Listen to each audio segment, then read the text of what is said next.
What's going on, Guardians? This is Ascross bringing you your weekly weapon review, and we're going to be looking at Light of the Abyss. Now, this is one of my favorite fusion rifles, but I'm putting all of that out of the way. I don't want my review right now to be biased in any way. I just want to give you a clean review of facts and cold, hard gameplay, just so that you can get an understanding of what kind of weapon this really is. But overall, it's a wonderful weapon. You actually get it as a reward from doing Crota's End and defeating him at the end of the raid. This gun right here, I find it to be closely similar to Plan C, but let's take a look at the different sights that you can actually get on the weapon itself. So first up, let's look at Quick Draw. Now, this thing keeps it pretty close at plus 15 reload, plus 15 handling. It keeps it in a pretty nice little box there, you know, even shooting it over and over again. Red dot. 0.4 times zoom, 8 range, and 6 stability. A lot of people like to put it in that red dot simply because you get that boost in range. And then true sight. True sight was a little bit all over the place, plus 5 stability, plus 8 reload, and plus 8 handling. Still not that bad. I wouldn't choose it over the other two though. I do keep mine on red dot simply because this does have the second lowest range among all legendary fusion rifles.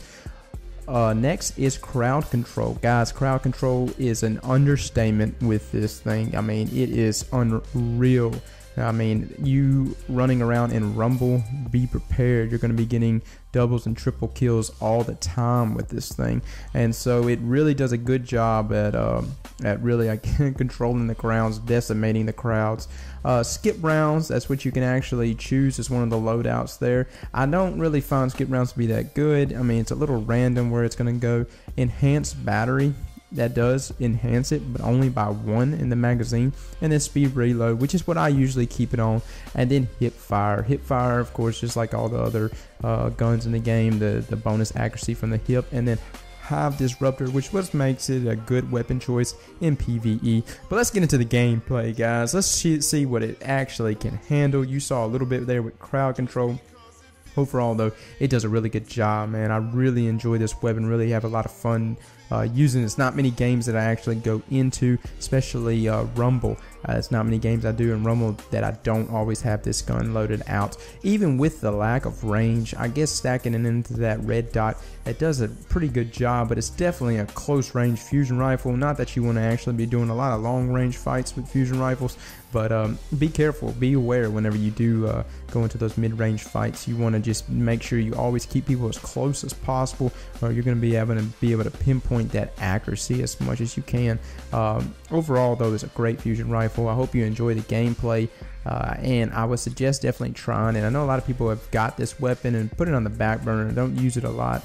I think that's not good. I mean, this is a great weapon. It's one of those weapons that once you do get all the perks loaded out for it and you start taking advantage of things like crowd control and its hip fire ability, it does really good. Now, I will say this. I always start my shot from the hip and then go into my sight.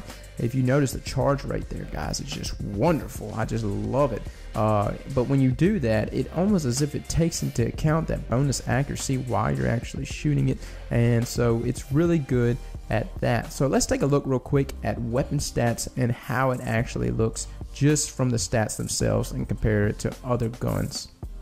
So to see here on the left, it's Light of the Abyss, and impact is pretty good with 68, not the best in the world, but the charge rate is one thing to take note of, that 40, and that aim assist of 68. So with these things in mind, I would like to say you might want to keep in mind that this is meant to be a close range weapon. On the right here, I have Plan C's stats, and as you can see, impact definitely trumps range.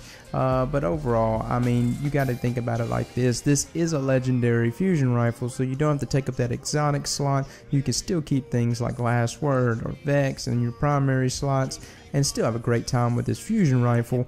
I do prefer it over the Plan C. I know a lot of people are comparing it to the Plan C, but then again, guys, I mean, you got an exotic versus a legendary here, and for close range, I still think it trumps Plan C in close range confrontations. Plan C is good, but with the abilities and the stat loadouts that it has, it's meant for kind of a mid-range fusion rifle, and this is more of a chop you up, eat you up kind of close range, up and personal kind of weapon. And the thing about it is, I love going against people with shotguns with this weapon. It is meant for decimating those guys that love to run around with those shotguns. And that's the same reason why I like to use weapons like Last Word, is because I hate campers, especially in this game. I hate them in any game, but we have a bunch of them here too as well, running around with shotguns, and this gun does a great job cleaning those guys out. Well guys, I hope y'all like the weapon review. Enjoy the rest of these clips. I put it together the other day and really had a lot of fun just playing around with this fusion rifle. Just enjoyed it overall. I said going into this I wasn't going to be biased about it, but guys, I'm in love with this fusion rifle. Definitely think everyone should try it out. I'll be catching y'all later, guys. That was an As Cross weapon review. Y'all have a good day.